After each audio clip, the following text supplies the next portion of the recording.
It's an amazingly bright light. Wonderful to see you all here today. When I was thinking about this talk, I was thinking about the word brave. And I couldn't help getting away from this image of, firefighters, leaping into burning buildings and rescuing babies. And they are brave to me. Maybe I now know that they are the physically brave, to Thomas's talk. And I thought that was quite intimidating, because I'm not sure I'm that brave, to be honest. But then thinking about it, I do think that, and I actually thought about renaming my talk and thinking about whether we could actually hack bravery, because I do believe that there are things we can do in our everyday that actually allow us to be more brave. But let me just take a step back and tell you a little bit about who I am. So I'm Finnish, and some of you might know of us. We are a small population of about 5 million people. We are also known to be quite reserved and shy, and we also have very unique Finnish problems. Like, you live in a flat and you need to leave to go to work, but your neighbor is in the hallway. It's really difficult, This is really difficult. Or one of my favorites, this happens to me often in London. You're in a shop, you're just browsing, and there's this very eager shop assistant who comes, "Do you need help?" And no, I don't need help, thank you very much. And then you realize you actually do need help. Oh, how awkward is that? You have to go back to them. Oh my God. So being Finnish, having my unique Finnish nightmares, this thing about brave, it is actually quite difficult. So thinking about it, actually, how do we define bravery?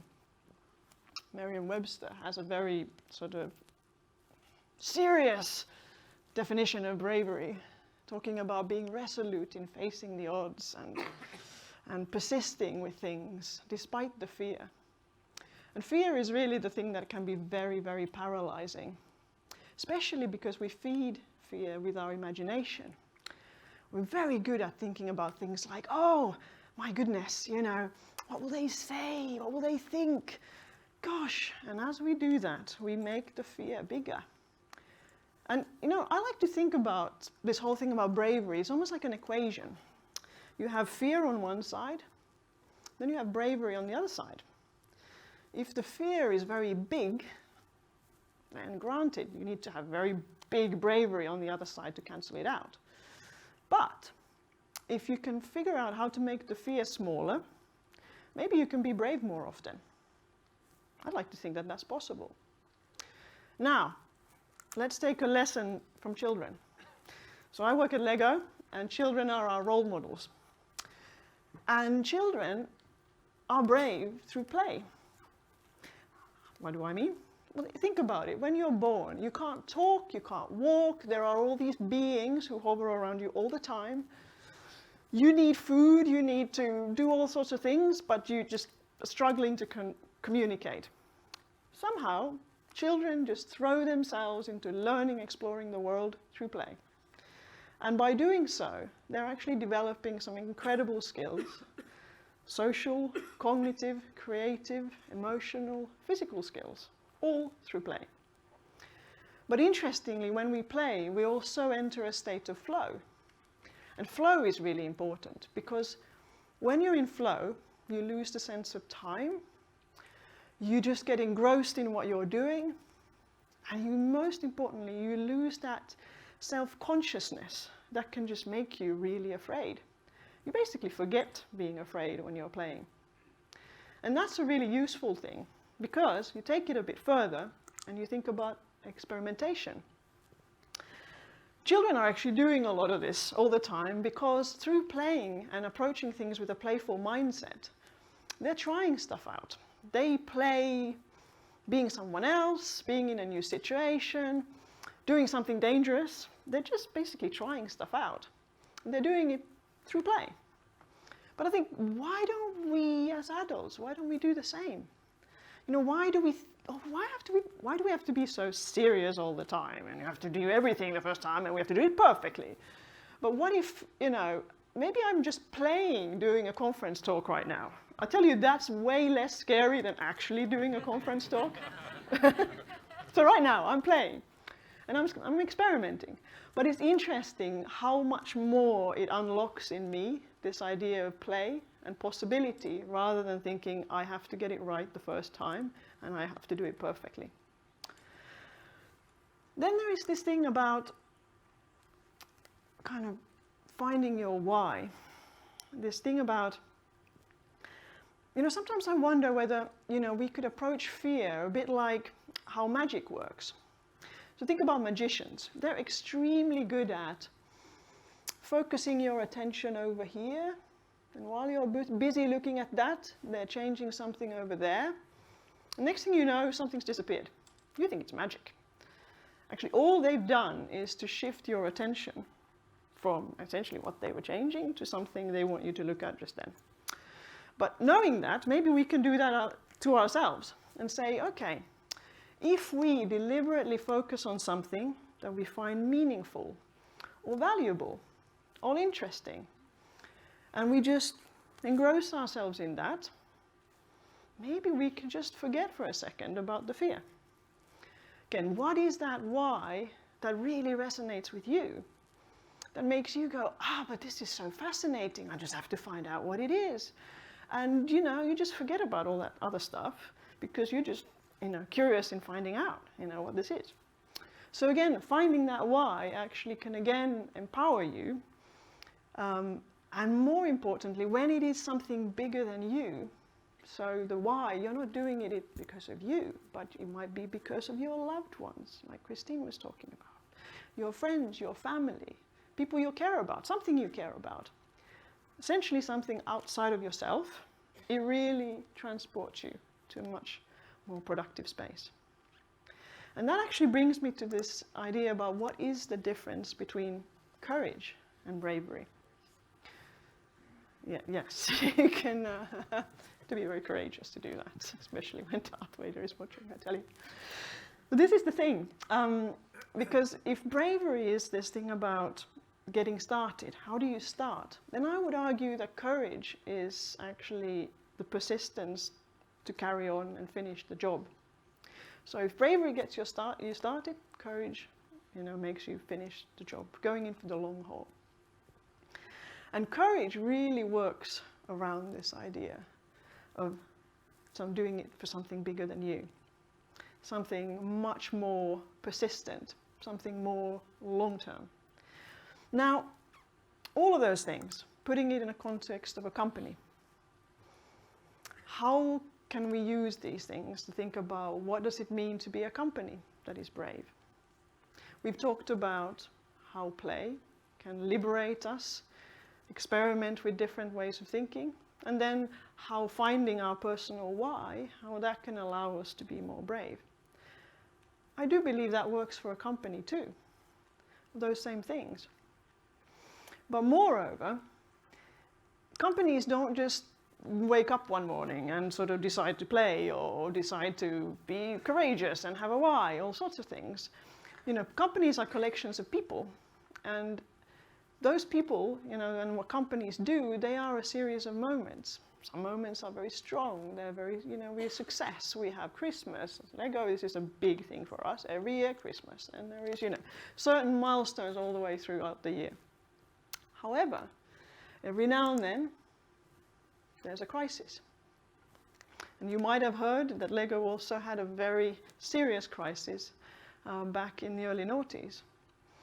And I'll talk to you a little bit about that because I want you to remember that we all, physically detest the idea of having a crisis. Companies even more so. We try to do everything to avoid having a crisis. But crises are also moments for reinvention, for realizing that it's time. Now is the time. Now is the moment that if you don't get going now, you have to really stop doing what you're doing. It is the moment to use wisely. And as the Chinese characters for a crisis is, danger and opportunity. thinking about that opportunity. And in our case, early noughties, we were staring down a cliff. Lots of opportunities to reinvent ourselves, create new ideas and things around the Lego brand actually hadn't worked. I was a young strategy advisor. He had to go to the board with a very serious message. And he had to say, guys, we have 30 product lines. It's 2003, so we have 30 product lines. Only 3 of them made any money this year. Guess what? 2 of them were supported by big films. One was Star Wars, one was Harry Potter. And guess what? Next year, there are no big films. Bankruptcy is what awaits us. The board listened to this. They took a deep breath. I probably could hear the sigh now if I'd listened hard enough. And they fired that CEO that was working at that time. They fired him on the spot. And they offered the job to this young strategy advisor. He accepted. He was 36. He had never run a company before. He hadn't even run a big team before, actually. He was a strategy advisor. His name is Johan Weckstrom, and he became our CEO for the next 12 years. He is now our chairman. Interestingly, he did what consultants do, which is a lot of sensible things about taking away all the things that didn't work, slimming down the company. But he realized one very important thing. What got us to that point was going to get us out of it. We really had to rethink everything. And that demanded us to do something very different. And for him, it was going to see our customers, our retailers, Lego consumers, so children, parents, educators, employees, Lego fans, and every single person he met, he always asked the same question. What would you miss if we were no longer here? And guess what? None of them said, oh, we'd miss the parks and the video games and the watches and the clothing and the sort of books and things that you do. None of them talked about that. All the things that we had been trying to do that didn't work. But all of them spoke about one thing, the Lego idea. This weird type of systematic creativity where you combine this sort of logic and reasoning with creativity and imagination into a system that you don't have to know every piece to get started. You just start building and the ideas come. And guess what? You can make anything you imagine from it. And best of all, you can share it with others. And when doing so, sharing your idea with someone else, having made it physical, that act actually changes how you think about the idea and you get another idea.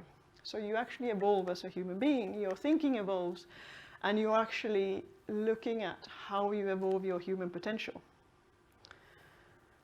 This exercise of going around and asking everyone, what would you miss if we were no longer here, was exactly what allowed us to really sharpen and understand our purpose. We are not here for us. We are here to inspire and develop the builders of tomorrow.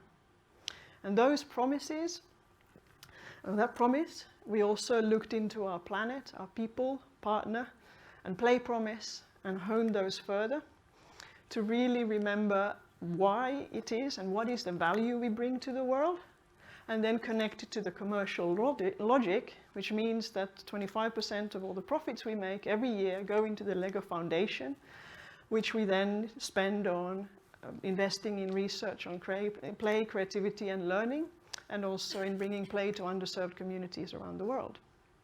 And also into other things like last year where we became 100% powered by renewable energy as a company. But again, it gives us a purpose for being, and when you have that, it's incredibly contagious. Because not only does it unlock incredible energy in employees, they become creative, passionate, inspired to do their very best to help you along the way. Your consumers, your fans, they join you because they sense this is a movement that they want to be part of. Even your partners, they want to be, they love what you stand for and they want to be part of the success that you're creating.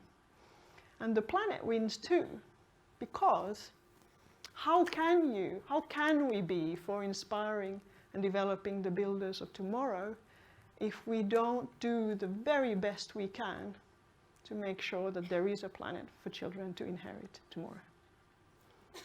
So purpose is incredibly liberating. It's hard to get to, but the crises are actually moments to discover those purposes. And for us, one thing to be aware of is that because it can unleash so much success, and in our case, we grew by double digits every year from 2005 to 2016, that its success is addictive. And when you have that much amount of success, what the danger is actually the complacency, because you just bet a little bit more on the things that worked well last year because you're so afraid that your luck is going to run out. And in our case, we were fortunate enough not to stare down another cliff, but our growth slowed very briefly last year, only to single digits. But at that time, for most people in the company, they had never seen anything but at least 20% growth year on year. So that is terrifying. Nonetheless, but a great reminder for us to say, okay, let's remember why we are here and what we can do. And that was one of these things, bringing out Lego plants made from sustainably sourced sugarcane.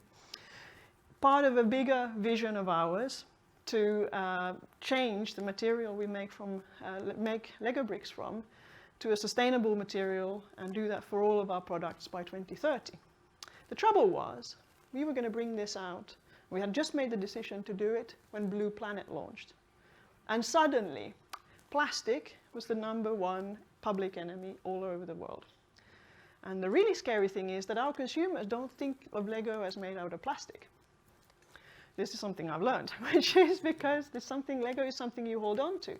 You pass it to your grandchildren, you might sell it on eBay, but you don't throw it away because it's valuable. And if that is the insight, that people don't see Lego as plastic, why would you even bother going through the hassle of trying to replace the material you're using to something else? But it is the right thing to do. Back to our mission, why are we here? To inspire and develop the builders of tomorrow and making sure there is a tomorrow. That means we have to take the hard road and not the easy road. So we went ahead with this anyway, and it helped us to be and have such a strong purpose and to persist even in the internal debate and say, you know what, it is the right thing to do, and guess what, it's the worst time to sort of leap into this debate about single-use plastic as a big manufacturer of plastic. But now is probably the best time as ever, because change does need to happen. Everyone needs to be with us on the journey. And that means that if we can also inspire other companies to do the same, to make some of these hard decisions now and not later, then we are definitely doing the right thing. So I wrap this up with the idea of how you free your courage. Because one is, we can make fear smaller by playing, by experimenting, by finding our why. We can also make our bravery bigger. And that's by the more we know, the more we dare. So taking that non-linear career path, experimenting, doing things not because everyone else does it or it's the right thing to do, but it's because something that is interesting and curious to you. The other one is to free your curiosity. Because when you're curious, you're less defensive, you're less aggressive, you're nicer to be around, but crucially, you're more creative when you face a difficult situation. And lastly, it is taking a step, even the small one. Think big, yes, act quickly, and do it fast. That's because the more you do, then you learn by doing, you can adapt and change the things that don't work, and crucially, you get out of your head, and maybe you're into playing. Playing, because that's what frees your creativity. Thank you.